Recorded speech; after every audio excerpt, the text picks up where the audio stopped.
What you know, alibiers. Welcome to another episode of Pretty Lies and Alibis. I'm Gigi. It's Friday, June 6th. We just wrapped up day 2 in the Lori Daybell trial. And man, did we get a nugget today. Prosecutor Trina K confirms there is an active investigation into Melanice for conspiracy to commit murder. Now, those of us that have followed this case for a long time have wondered, why hasn't Melanice been charged? And now that we know there's an active investigation, it is very possible this case as a whole is not quite over yet. So watch this space. Also, Lori was escorted out of court this morning for yelling at the judge. She got louder and he asked for her to be removed. There was a little break. She came back. Before the jury was brought in, the judge was mad that advisory council was late. They were still at the office printing off papers, and he points out there is staff who can do this. He tells Lori that she represents herself and she doesn't have to have her advisory council there for them to proceed, but he did give a little bit of time for them to arrive. The state also said that in opening statements, Lori opened the door to prior bad acts by saying that she was a good person. The judge agrees, and he thought to himself, she's opening the door. He tells Lori, if you bring in your good character as to why this didn't happen because you're a good person, the state can rebut that. He points out it could be brought out that she's been convicted of 4 murders. David Ferrer was back on the stand for cross-exam. Lori asked what evidence he collected. He collected the fragments from the bullet. She asked if there was a cigarette collected, and he doesn't know. She says you collected items from Alex's Ford F-150 and the earplugs in the truck. You say they're common with people who go to shooting ranges. Did you learn Alex went to shooting ranges? No. She asked about Alex's license plate, CP Quint. Did you learn what it stood for? No. Did you learn Alex did stand-up comedy? No. She asked if the hole in the Tesla is consistent with a rifle or a handgun, and he said either one. It was not tested to differentiate between the two.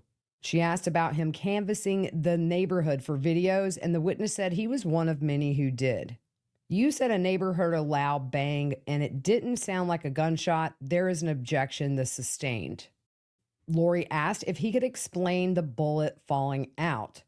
The witness said depends on where it goes in the car. He gives the analogy of when you leave your coffee cup on the roof, it's going to fall off when you drive away, and it's the same with a projectile. On a redirect, the state just reiterates it's a good chance the projectile would fall out of the Tesla, and then he goes through how the casings hold the bullet and then ejects once that shot's been fired. The next witness, very quick, Lynette Mendoza. She is a Ring camera owner in the neighborhood. They bring in a video, and you hear a very loud bang, which is assumed to be the gunshot.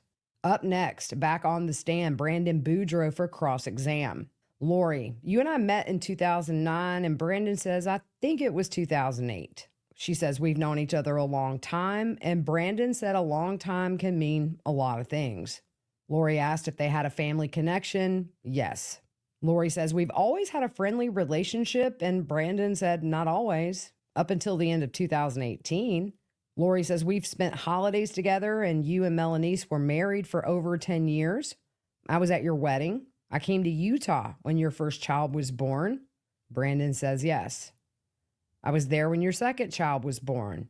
Brandon points out she visited to help, but was not present for the actual birth. Lori goes to ask about the third child, and then there is an objection that's sustained. Lori, I watched the kids when Breezy was born. Objection. We went on vacations together. Finally, the judge jumps in and says to move on to relevant information. You've established you have a family connection. Lori, you came to Hawaii to visit me? Objection. That went to a sidebar. Lori, we've never had an argument. Is that correct? And Brandon said that's not correct. The most recent was when I was texting you on June 25th, 2019. Lori, had you been upset with me before that time, ever? Brandon said we're all human, and I'm sure there were times. Lori says, but what about before June 25th? There's an objection that's sustained. Lori, were you upset with me about Juice Island? Objection sustained. For those of you that don't know, Lori, Charles, Brandon, and Melanice all went in together for a mobile juice business when Lori and Charles lived in Hawaii, and that business did not thrive. Lori, you mentioned Melanice and I were close, and you were aware I loved her. Brandon said, I can't say if you loved her or not. Lori, I acted in a loving way to her as far as you knew. There is an objection, and the state cites the 404 and 405 evidence, meaning if you're going to talk about how you're this great loving person, which, as you guys know, that is the state saying you're opening the door for us to be able to bring in, you're a 4-time murderer. That was sustained, by the way. Lori, we were all together as a family. Yes. Until you sent me that text, we never had any disagreements. Brandon doesn't agree with that. And Lori says, we had an argument? Brandon said, I'm sure we have. I don't know how you define arguments. Lori said, but I'm asking about before June 25th. And Brandon can't specifically recall an argument. He said he's not confrontational. Lori, you've known me for years. Am I a confrontational person? Objection again under that 404, 405, the sustained. Would you agree I supported you as a husband and a father to your children?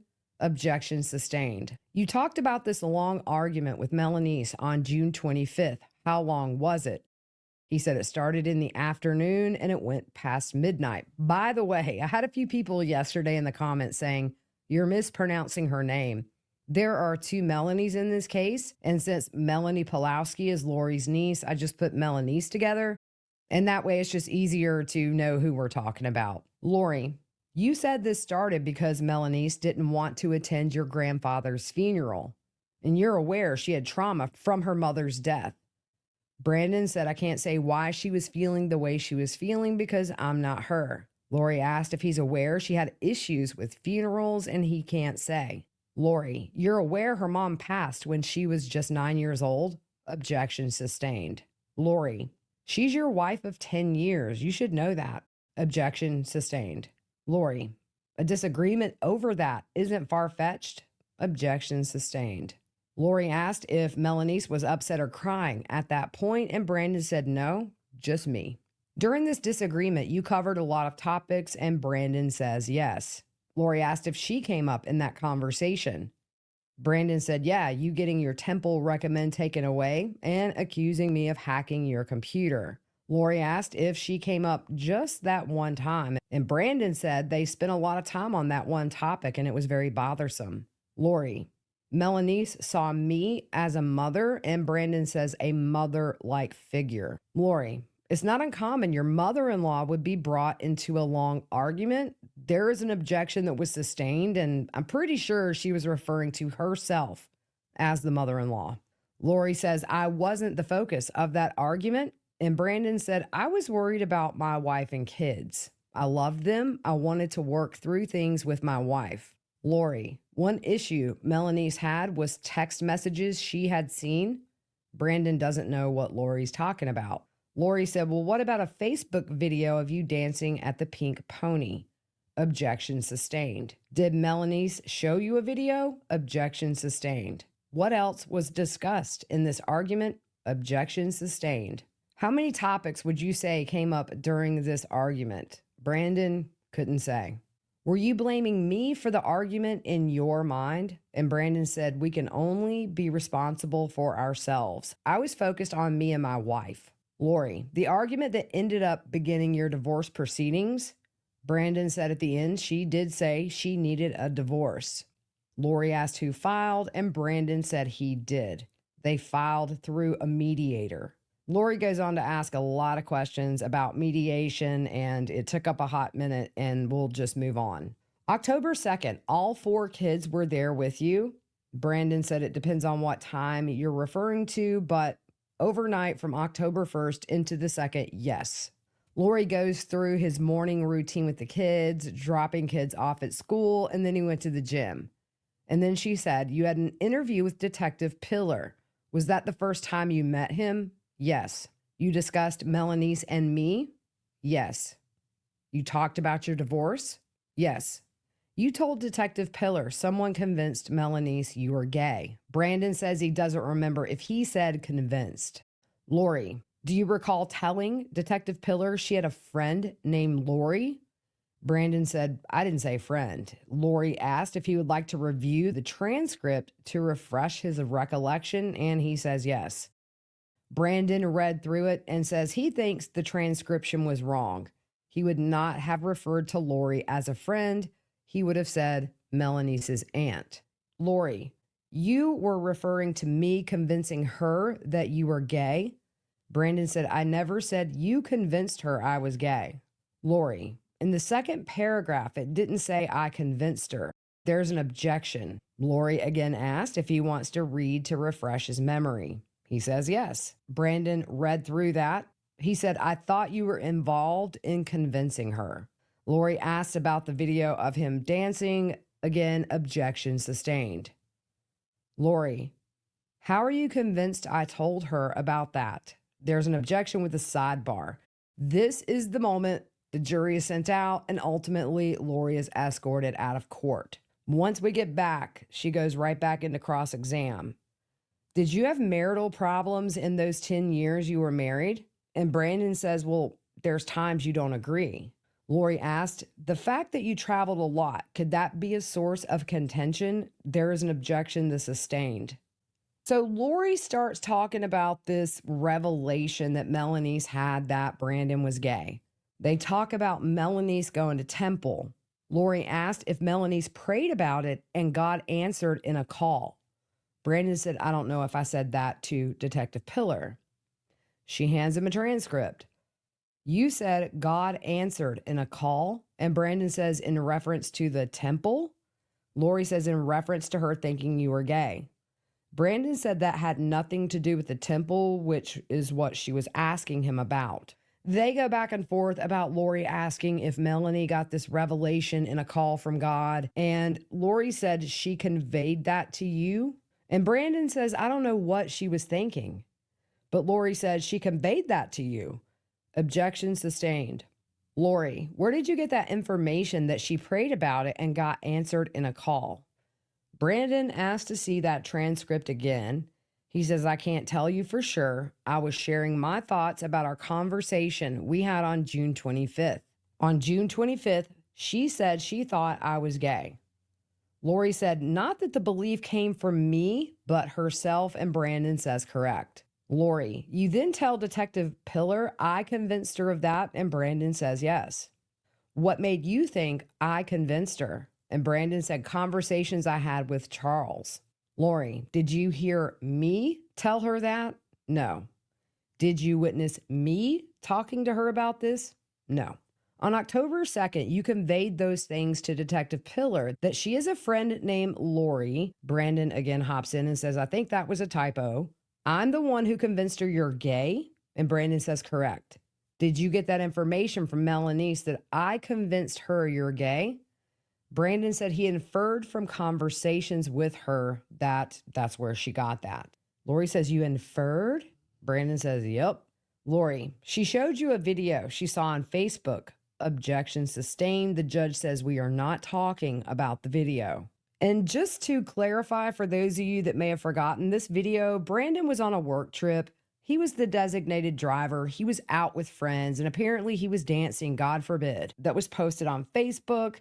And that's the source of all this nonsense. Lori, she had her own reasons that had nothing to do with me, and Brandon said we discussed that at length. Lori, Detective Pillar asked if she had any evidence to back this up, and would you like to see your answer to that? And Brandon says yes. What did you convey about evidence? And Brandon said, I said it's just silly evidence. Lori says, but what did you say specifically? There was an objection that was sustained. Lori, how are you aware she had this silly evidence? Objection. But before it was sustained, Brandon said just from conversations with her. Lori, she didn't show it to you? Objection sustained. The judge tells Lori to move on. Lori just keeps going on with this. How do you think I convinced her? And Brandon said he had conversations with other people who said that's what you were doing. Lori says, but not from me or Melanie's, and Brandon says no. Moving on, Lori says, Detective Pillar asked if you'd ever seen the Jeep before. Brandon said not that he could recall.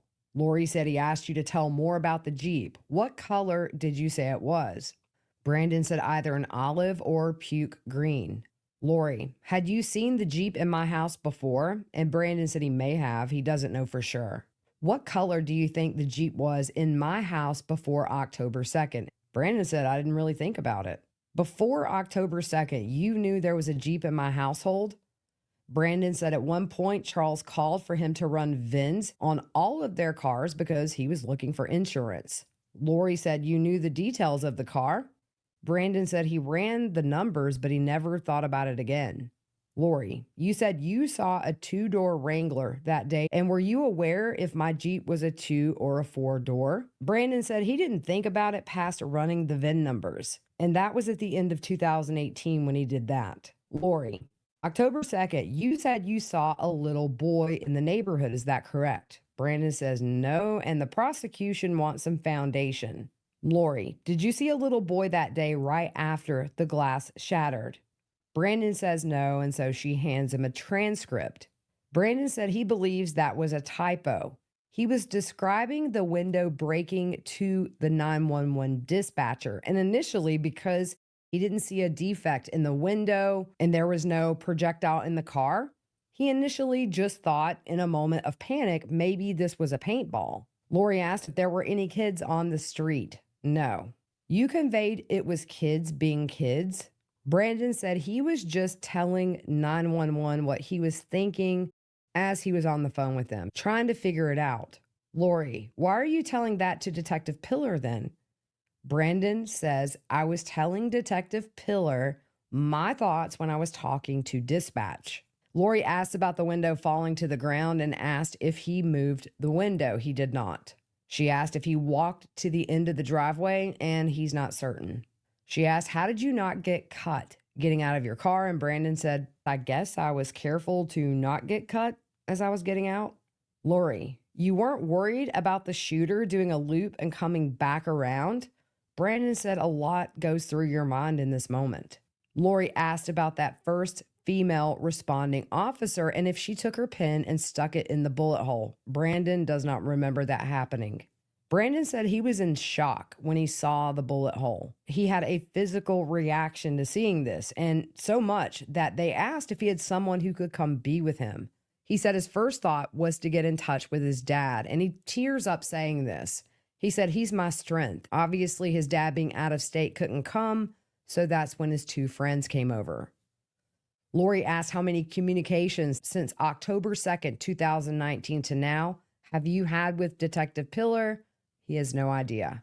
Lori brings in an email between Brandon and Detective Pillar. This is at lunch recess. Lori wants to admit this email exchange between Brandon and Detective Pillar. The judge wants to know what's relevant to this jury as far as these emails go. Lori says the last line. The judge asks, what did I miss? What's the last line? He says this information is requested so we can see if Melanice has any financial gain for Brandon's death, and that creates motive for Melanice. The state says this doesn't cover everything, and Lori has never raised a third-party defense before.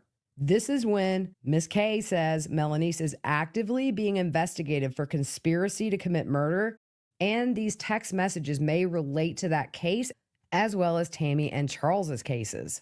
Lori wants to ask Brandon about it. She wants to show her connection to Melanice, but she says she is not blaming her. The prosecutor says that she personally isn't using financial gain in this trial as a motive, but if Lori brings in the email, it does talk about finances and her financial gain in the previous cases, meaning Tammy and Charles, as well as the mention of a cult. The judge says after lunch, she can ask specific questions and the state can follow up. He also says she has opened the door to an extent, and the prosecution can ask about the communication between Brandon and Detective Pillar regarding the investigation into Melanice. Back on cross, Lori asked if Detective Pillar asked about financial gain to Melanice if he had been killed. What did you give him? Brandon said a life insurance policy, and he's not sure if he gave him anything else. But he did tell Detective Pillar Melanie stood to gain financially had he been killed. On February 12th of 2020, did you give Detective Pillar 6 screenshots of messages for demonstrating Melanie's financial gain? Brandon can't say he remembers what he gave in February of 2020. She gives him a paper and the life insurance policy you gave Detective Pillar. Was it active as of October 2nd, the day of the shooting? And it was. Lori, Melanie was supposed to get a policy on herself as part of the mediation. Objection sustained. Lori asked if he changed her as the beneficiary after October 2nd. Brandon says he can't. It's a whole life policy and both parties would have to agree. Did your car have cameras? Yes. Were they retrieved? Brandon said that car did not save the recordings. Lori asked if he could identify the driver of the Jeep. No. She says you've seen Alex and you've been with him on many occasions and you would have recognized him. And Brandon said, if I'd seen him. Lori asked, did you tell the Gilbert PD it was a gray Jeep? Brandon said he told him several colors. Lori asked if he got the color from the VIN number, that it was a gray Jeep. He says no. She asked, when did you decide it was gray? Brandon said later on. She asked, when did you change your mind from puke green to gray? Brandon said he wouldn't say he changed his mind. They're very similar in color. Lori asked if he never looked at the VIN number to see the color of that Jeep, and Brandon said no. He doesn't even know if you can do that. Brandon said he knew Alex liked to go to the gun range, but it's not something they discussed. Lori asked if he went shooting with her brothers or sister to a gun range. He doesn't remember. Brandon did not own a gun on October 2nd, but he does now. However, Melanie was the one who owned a gun back then. Lori, when you were giving all of this information to Detective Pillar regarding your relationship with Melanie, were you trying to have them charge her with your murder? Thought that was an interesting way to put it, but there is an objection that's sustained. On redirect, the state asks about June 25th and why it stuck out, and he gets emotional. He said it was a painful day because his grandfather was very important to him and it was a sudden loss. He said his family is the most important thing to him, and the dissolving of his family was one of the most painful things he's ever gone through. And so June 25th was the start of the dissolving of his family. The focus of the argument was their marriage. Melanie brought up reasons why the marriage was over, and some of the reasons were because of the things she had said Brandon did to Lori, such as hacking into her computer. The ending of his marriage was tied to Lori, and that's why he sent those text messages to Lori on June 25th. Prior to then, he had no idea that a divorce was coming. His memory, as far as talking to investigators, was that he told them it was a 2-door Jeep with no rear tire. Do you remember the window lifting up and a barrel coming out and you were shot at? And Brandon says yes. He said when he saw the bullet hole, it's just a scary thought. He knew somebody was trying to kill him. Some of the communications with Detective Pillar were also for a completely separate investigation, meaning Melanie. He told Detective Pillar he thought Lori and Alex were responsible for this shooting, and that was while they were still on the scene. So right out of the gate, he named the two of them. Even if Melanie's had financial gain, it did not change his opinion that Lori and Alex were involved. And that was it for Brandon. Thank goodness he got off that stand. I have to say, I think Brandon was an absolutely amazing, consistent, very believable witness. He was sincere, and I think that is going to help this jury in the end when they are deliberating. The next witness, Detective Duncan from the Chandler Police Department, he was involved in the investigation into Charles's murder, and he brings in photos of the Jeep that were taken on the day Charles was murdered, July 11th, 2019. He got a search warrant for Lori's iCloud and started looking through photos, text messages, emails, and they show a text from March 10th of 2019 where Alex asked Lori for her new email address. This is the Lolly Time Forever account. And of course, Detective Duncan says the text messages Brandon sent to Lori on June 25th were read on her end. He also got a search warrant for Lori's Lolly Time iCloud account. He found a receipt from a stay at a Hampton Inn in Rexburg. That date was August 25th, 2019. He found emails showing the move to Rexburg, including looking at the townhouse and also a payment receipt for the townhouse. On August 26th, she was invited to sign her lease for the townhouse and more information about her Portal account being active. We got Portal in, y'all. August 26th at 11:44 a.m., there's an email to Lori thanking her for her first payment. October 1st, there is another payment made.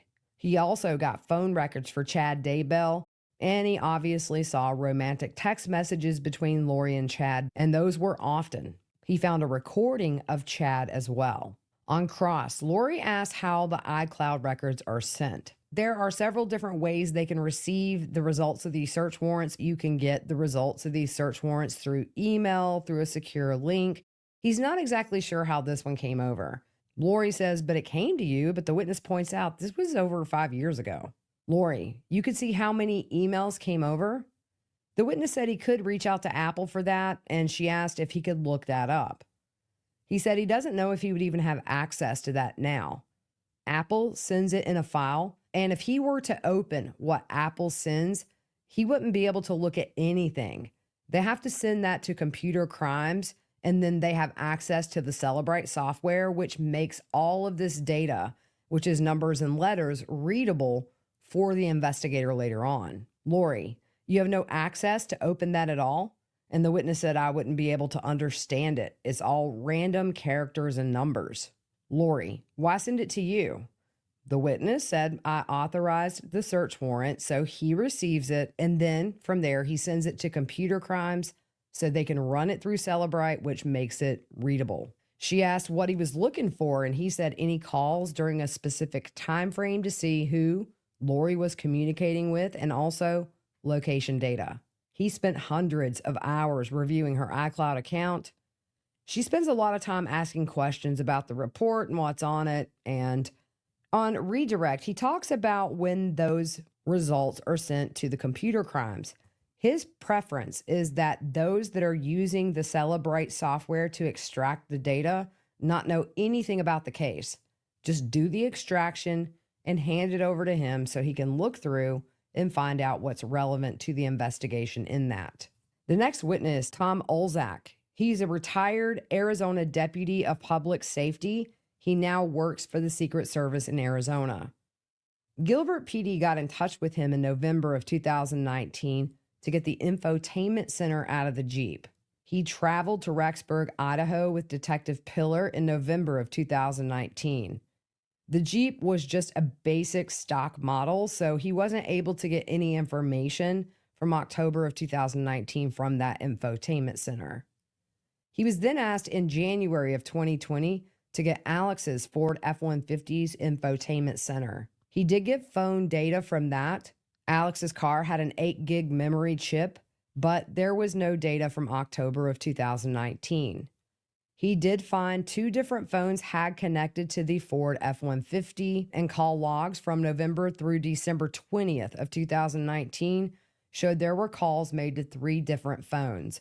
They gave the phone numbers, but I didn't cross-reference the numbers that we have because I'd have to dig. But there were no GPS coordinates found from October of 2019 in Alex's truck. The last witness of the day, Detective Pillar from the Gilbert PD, he was the lead detective in the shooting. He said there were 14 detectives assigned to the scene that day. Once at the scene, he looked at Brandon's car and said the bullet hole was consistent with other bullet holes he has seen in cars during his career. He said the defect indicated a very fast-moving projectile. He did see the glass shards inside the car and also on the edge of the door. He points out the orange cones seen in photos on the street were to document where they found glass. He knew Officer Robb did an initial interview with Brandon, but he did a more detailed one inside his police cruiser. And he asked Brandon who would want to kill you, and Brandon said Lori and Alex. Brandon also told him everything about Charles's murder on July 11th, and he goes through everything that Brandon has previously explained in his testimony about the events before and after the shooting. He does explain about the Tesla having cameras, but there was no storage for video. He wasn't surprised they were unable to find any shell casings due to the fact the shot came from inside the Jeep, and most likely that casing dropped inside the Jeep once Alex fired the shot. On the Tesla, he saw the molding had been damaged from the projectile. He talks about the line search on the road looking for any evidence, but nothing was found. They finished up at the scene around 4:30 p.m. He asked Brandon for his phone, which was handed over, and they took Brandon's car to the Gilbert PD. Nothing was found when the interior was searched. Detective Pillar got in touch with the Chandler Police Department after Brandon told him about Charles's murder. He found out there was a Jeep on scene that day and that photographs were taken.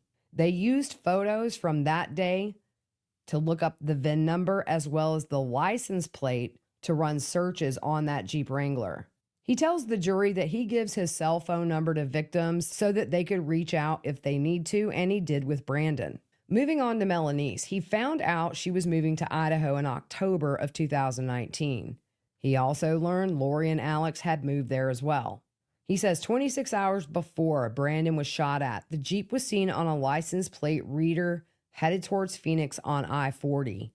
That rear spare tire was missing. He was informed that Lieutenant Hermosillo had found the Jeep in Rexburg, so he traveled there to help with the processing. He explains how you collect gunshot residue by using an adhesive to press down in the area where you think there could be some. He also explains how DNA and fingerprints are collected. For fingerprints, they use the powder to reveal them, and then tape is used to grab the impression. That tape is pressed onto white cardboard to preserve it. And that's where we ended the day. So, Monday, Detective Pillar will be back on the stand, and I will be in the courtroom. So, come watch live. That live stream will be up daily. I'll be putting some observations in the chat as I see them happening in court. I'll be doing YouTube shorts and maybe some impromptu lives. So be sure to go subscribe on YouTube. Click that bell icon if you want notifications of when I post new content or go live. So that is it for now. I hope you guys have a great rest of your weekend. We will see you Monday in Phoenix, Arizona.